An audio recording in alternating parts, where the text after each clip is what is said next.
మీ business ని develop చేసుకోవాలని అనుకుంటున్నారా? అయితే వెంటనే మీ పబ్లిక్ కోట్ న్యూస్ ద్వారా వీడియో యాడ్స్ ద్వారా మీ యాడ్స్ ని పబ్లిష్ చేసుకుని మీ పరపతిని పెంచుకోండి. సంప్రదించవలసిన phone number 7729969299. Junior NTR, Janhvi Kapoor జంటగా కొరటాల శివ డైరెక్షన్లో భారీ అంచనాల మధ్య సెప్టెంబర్ 27వ తేదీన ప్రపంచవ్యాప్తంగా దేవర సినిమా రిలీజ్ అవుతోంది. ఈ క్రమంలో తెలంగాణ ప్రభుత్వం కీలక ప్రకటన చేసింది. దేవర సినిమా టికెట్ల ధరలు పెంచేందుకు ప్రభుత్వం అనుమతి ఇచ్చింది. అలాగే మిడ్ నైట్ షోలకు కూడా ఓకే చెప్పింది. రిలీజ్ రోజున దేవర 6 షోలు ఆడించుకునేందుకు థియేటర్లకు రేవంత్ రెడ్డి సర్కారు అనుమతిచ్చింది. ఇక ఆ తర్వాత రోజు నుంచి అక్టోబర్ 6 వరకు రోజుకు 5 షోలు ఆడించుకునేలా వెసులుబాటు కల్పించింది. అయితే మిడ్ నైట్ షోలు ఆడించేందుకు 29 థియేటర్లకు అనుమతించింది. మరోవైపు తొలి రోజు టికెట్ ధరలను ఏకంగా ₹100 పెంచుకునేందుకు పర్మిషన్ ఇచ్చింది.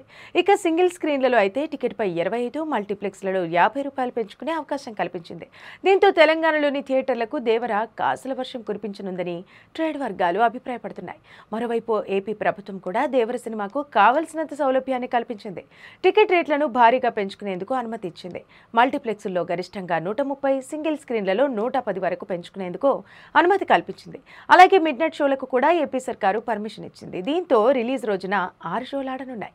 ఆ తర్వాత 5 షోలు ఆడించుకునేందుకు పర్మిషన్ ఇచ్చింది. ఈ పెంచిన రేట్లు అదనపు షోలు 9 రోజుల పాటు కొనసాగించుకునేలా ఏపీ సర్కారు వెసులుబాటు కల్పించింది. దీంతో అటు ఏపీలోనూ దేవర కలెక్షన్ల వర్షం కురవటం ఖాయమని అంచనా వేస్తున్నారు.